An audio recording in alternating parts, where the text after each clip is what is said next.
Today we are going to discuss about inline function. It's a very simple, very small topic. ठीक है. Inline function almost हम लोग by default use कर रहे होते हैं, बट हम लोग खुद का inline बना भी सकते हैं. इसमें कुछ रूल्स है, कुछ restrictions है. ठीक है. तो पहले समझते हैं what is inline function. तो सिंटैक्स में आप सिंपली इनलाइन कीवर्ड एक होता है. ठीक है. आप अगर इनलाइन कीवर्ड यूज़ कर लेते हैं तो वो एक फंक्शन इनलाइन बन गया. बाकी फंक्शन का जो कॉन्सेप्ट है, रिटर्न टाइप, जो भी उसका सिग्नेचर होता है, वो तो एज इट इज़ वैसे ही लिखना है. ठीक है. मेन एक्स्ट्रा क्या ऐड हो गया कि आप उसके लास्ट में जो सबसे शुरुआत सेक्शन है उसमें आप क्या लगा दो, इनलाइन. अब है कि क्या है ये. ठीक है. कैसे बनाते हैं. तो सबसे पहला तो है कि क्लियर पॉइंट दिख रहा है कि कीवर्ड इनलाइन यूज़ करना है. It is a function defined with a keyword inline. आप फंक्शन के पहले इनलाइन कीवर्ड यूज़ कर लीजिए तो वो इनलाइन बन गया. सेकेंड मेन इंपॉर्टेंट पॉइंट ये है कि क्या होता है, क्यों आखिर हम लोग यूज़ कर रहे हैं इनलाइन. नहीं भी यूज़ करेंगे तो भी काम होता है और बाय डिफ़ॉल्ट भी हो जाता है इनलाइन. तो पहले ये बात को समझिए, जो सेकेंड पॉइंट है that is compiler replaces the function call with function definition. इसका मतलब ये हुआ कि अगर आप किसी फंक्शन को इनलाइन लिख दिए, ठीक है, उसका जो डेफिनेशन आप लिखे अपना, ठीक है, सब कुछ अपना बनाए जैसे बनता है, उसके अंदर जो लिखना था, जो कोडिंग करना था आप कर दिए.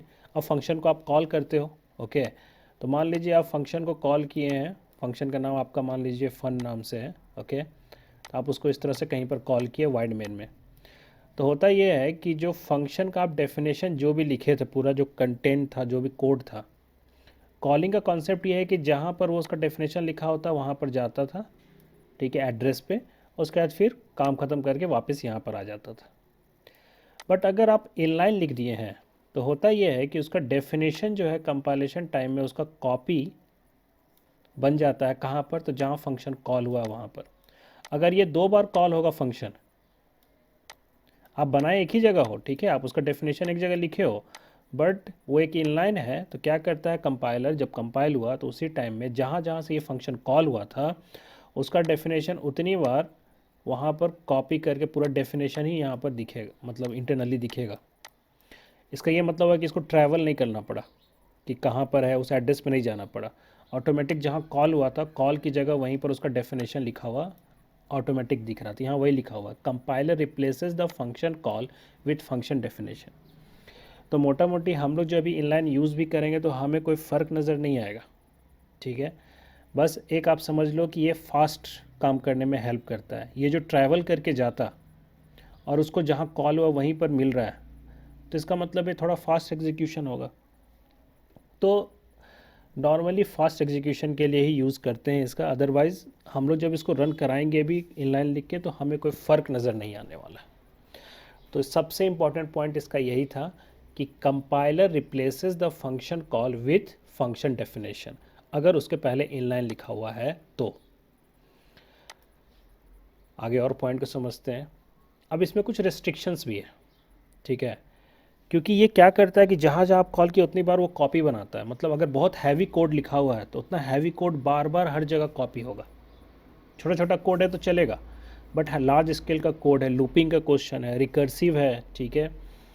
रिकर्सिव फंक्शन एक टॉपिक होता है छोटा सा, वो आगे हम लोग डिस्कस कर देंगे अपकमिंग किसी सेशन में. सो फिलहाल आप ये समझिए कि रिकर्सिव मतलब होता है function with in a function call करना. मतलब जिस फंक्शन के अंदर हम डेफिनेशन, मतलब जिस फंक्शन का हम डेफिनेशन लिख रहे थे उसके अंदर हम उसी फंक्शन को कॉल किए, तो अपने आप को ही कॉल करना इज़ कॉल्ड अ रिकर्सिव. तो फिलहाल यहाँ पर लिखा हुआ है कि अगर कोई फंक्शन इनलाइन है तो उसको रिकर्सिव आप नहीं कर सकते हैं. पहला पॉइंट ये रेस्ट्रिक्शन है. सेकेंड पॉइंट है उसमें कोई लूपिंग का काम नहीं कीजिए, फॉर लूप ये सब. थर्ड पॉइंट है it cannot have switch और नेस्टेड इफ़. नॉर्मल इफ़ हो सकता है, if else, but nested if आप मत लिखिए उसमें. नेक्स्ट पॉइंट है it cannot have static variable. Static variable we will discuss in upcoming sessions. So clearly अभी रेस्ट्रिक्टेड क्या क्या है इन लाइन में उस पर ध्यान रखिए. स्टैटिक वेरिएबल नहीं हो सकता है उसके अंदर. गो टू स्टेटमेंट जैसे ब्रेक होता है, ठीक है, कंटिन्यू होता है, वैसे गो टू होता है पर्टिकुलर जगह पे जंप करने के लिए. तो ये सब जंपिंग वाला, लूपिंग वाला, ठीक है, नेस्टेड इफ, स्विचिंग, स्विचिंग में भी जंप होता है, ब्रेक ब्रेक यूज़ करते हैं, तो वो सब इनलाइन अगर आप लिख रहे हो तो ये सब नहीं लिखना है, ठीक है, उसके अंदर ये कोड नहीं होना चाहिए। तो इट मीन्स की वेरी सिंपल पॉइंट है कि अगर आप मल्टीप्लिकेशन टेबल बना रहे हैं तो फॉर लूप का ज़रूरत पड़ता है, तो आप उसको इनलाइन से मत बनाइए, उसको आप नॉर्मल ही अपना जैसे बनाते हैं वैसे बनाइए। इसके अलावा main function can not be A inline, main function जो होता है वो इनलाइन नहीं हो सकता है। जैसे हम लोग वाइड मेन लिखते हैं ना, आपको मन है कि नहीं उसके पहले भी इनलाइन होता है कि नहीं, तो ये सब कॉमन ऑब्जेक्टिव क्वेश्चन में ही पूछ देते हैं, तो इसीलिए ये सब पॉइंट वाइज यहाँ पर मेंशन कर दिए हैं। नेक्स्ट पॉइंट है कि all inline function must be defined before the call, क्योंकि मैंने अभी क्या बताया कि जब वो कॉल होता है तो जो डेफिनेशन लिखा होता है उसका कॉपी वहाँ पर आ जाता है, तो डेफिनेशन लिखे रहोगे तभी तो कॉपी आएगा, इसीलिए यहाँ लिखा हुआ है कि all inline function must be defined, definition पहले लिखा होना चाहिए बिफोर द कॉल, और अक्सर हम लोग ऐसे ही लिखते भी हैं, because needs to go through definition before the call. And क्या पर्पस है, बस एक ही इसका पर्पस है, it increases the execution speed, लेकिन कॉम्प्लेक्स प्रोग्रामिंग आप इसके अंदर मत लिखिए। तो ऐसे मोटा मोटी बोला जाए तो हम लोग इनलाइन का नहीं के बराबर यूज़ करते हैं, ठीक है, but still this is one of the C++ concept, तो हम लोग को एक बार उसको देखना भी चाहिए। एंड लास्ट पॉइंट है to define inline member specifier is well suited whenever a function is a small, बहुत छोटा काम करना है, मान लो सम ऑफ टू नंबर्स है या कुछ डिस्प्ले कराना है, तो ये सब स्मॉल स्मॉल काम करने के लिए, ठीक है, straightforward and are not called from too many different places, और ये फंक्शन बहुत बार कॉल भी नहीं होना चाहिए, क्योंकि आप जितनी बार कॉल कर रहे हैं उतनी बार उसका डेफिनेशन वहाँ पर लिखा हुआ हो जा रहा है, लिखा रहा है, तो इसका मतलब बहुत स्पेस लेगा। आपका कोड लिखा रहा है, एक तरह ऑटोमेटिक लिखा रहा है, कॉपी कर रहा है, बट स्पेस लेगा, ठीक है, तो इसीलिए इनलाइन रेयर यूज़ करते हैं। छोटा सा कोई कोड लिखना हो उसके लिए कर सकते हैं, अभी टेस्टिंग के लिए हम लोग देख लेंगे, अदरवाइज इसका फ्रिक्वेंटली ऐसा कोई यूज़ नहीं है। ओके, और नॉर्मली लाइक स्ट्रेट फॉरवर्ड जो क्वेश्चंस होंगे जिसमें कि simple like sum of two numbers निकालना है, मान लीजिए कुछ डिस्प्ले कराना है, इस टाइप के क्वेश्चंस को आप इनलाइन में कर सकते हैं। और कॉलिंग जो है ऑब्वियस बात है, यहाँ लिखा हुआ है कि टू मेनी टाइम्स अगर कॉल किया हुआ है तो फिर उसको इनलाइन से मत बनाइए, नॉर्मल रहने दीजिए उसको, बिना इनलाइन कीवर्ड के खुद से मैनुअली कोड लिख के इनलाइन बनाएंगे। तो बहुत ही सिंपल है, कोई भी बाय डिफ़ॉल्ट इनलाइन तो होता ही है, बट हम एक आपको प्रॉपरली अपना खुद से इनलाइन ऐसे लिख के एक सिंटैक्स वाइज आपको हम बता देते हैं।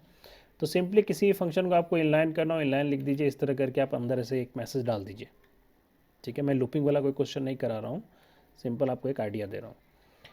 तो इसमें बस होता ये है कि जब आप इसको कॉल करेंगे मेन से, ठीक है, तो obj.display करके हमने कॉल किया, तो जैसे कॉल किया तो ये फिर जब कंपाइल किया, एक्चुअली पहले तो कंपाइल करते हैं, तो ऑटोमेटिक ये जो कॉलिंग है obj.display, इसकी जगह यहाँ पर इंटरनली उस पर्टिकुलर डिस्प्ले फंक्शन का पूरा डेफिनेशन लिखा हुआ आ जाएगा इस तरह से, जो हम लोग को एज कोडर नहीं दिखेगा, वो इंटरनल अपना मेमोरी में वो रखा हुआ है। तो यहाँ नीचे लिख भी दिए कमेंट साइन में, compiler replace the function call with function definition. अब दो बार हम कॉल करेंगे अगर obj.display, तो इसका मतलब एक बार और डेफिनेशन आ जाएगा यहीं पर, तो इसका मतलब ज़्यादा जगह भी ले रहा है, लेकिन एग्जीक्यूशन फास्ट हो जाएगा, क्योंकि इसको ट्रैवल करके नहीं जाना पड़ेगा, जहाँ डेफिनेशन है वहाँ नहीं जाना पड़ेगा। क्यों? क्योंकि कॉलिंग जहाँ पर हो रहा है वहीं पर उसका डेफिनेशन भी आ गया। तो मोटा मोटी इनलाइन का एक लाइन में पर्पस बस यही है कि थोड़ा एग्जीक्यूशन फास्ट हो। Okay, so let me show you a small example. All right, so we just open a code block, okay, then just choose a new file from here, empty file, ठीक है। हम लोग इसको पहले save कर लेते हैं। कोड ब्लॉक में अगर हम लोग कर रहे हैं कोडिंग, तो जो आपका पेज होता है, जहाँ कहीं भी अपना एक पेज आप बनाना चाहते हो, वो फोल्डर आप यहाँ से चूज़ कर लो लेफ़्ट साइड से, और वहाँ पर वो फाइल को आप नाम दे दो, ठीक है। सो लाइक हम लोग अभी इनलाइन का एग्जांपल कर रहे हैं, तो inline.cpp लिख दीजिए। अगर आप .cpp नहीं लिखेंगे तो बाय डिफ़ॉल्ट वो C में सेव हो जाता है, ठीक है। तो हम लोग को C++ में करना है, .cpp कर दीजिए। मेरा भी डेस्कटॉप में सेव हो रहा है, आप ना कहीं और भी सेव कर सकते हैं पर्टिकुलर फोल्डर बना के, ओके। ऑल राइट, तो हम लोग सिंपल इनलाइन का एग्जांपल कर रहे हैं, तो उसके लिए we just add up here first hash include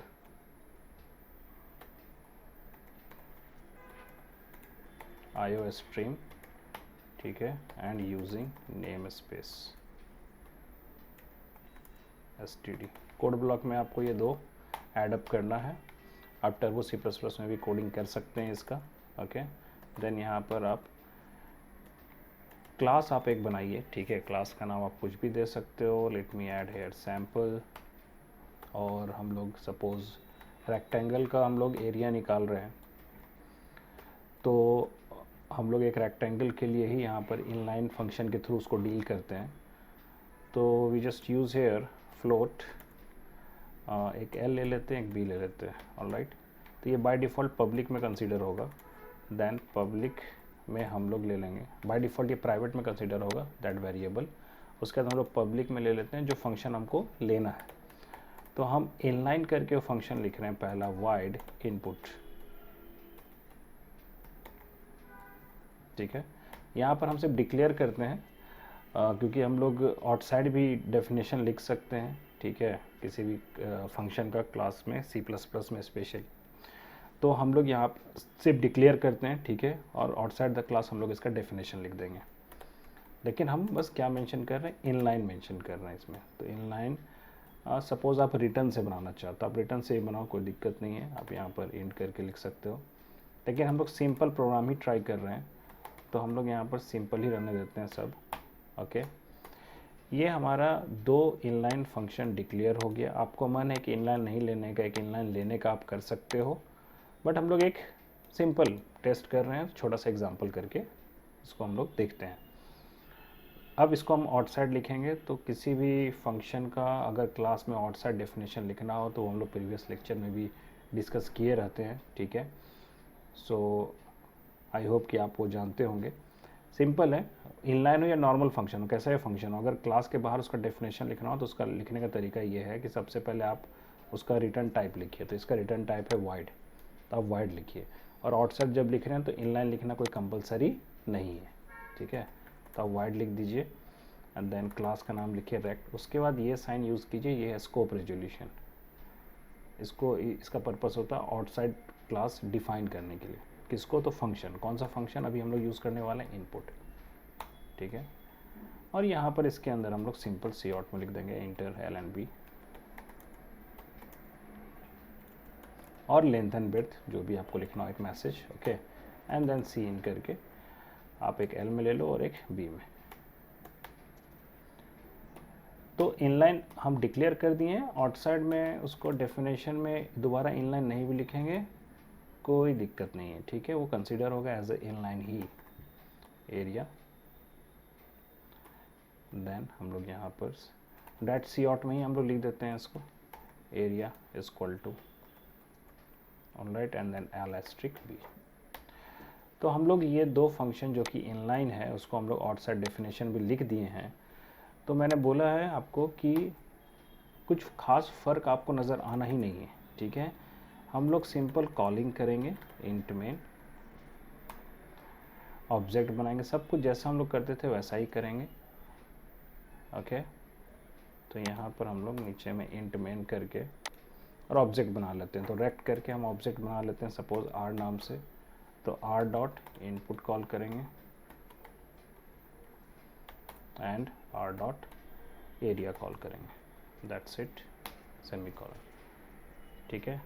ऊपर में यहाँ पर आप बिल्ड कर सकते हो, यहाँ पर बिल्ड एंड रन कर सकते हो। बिल्ड पे क्लिक करते हैं, मतलब कंपाइल करना है। आई स्ट्रीम का स्पेलिंग गलत है, लिख दिए, ठीक है। फिर save, control S, then again build. Build means की कंपाइल कर रहे हैं हम लोग। तो there is no error, then we can run.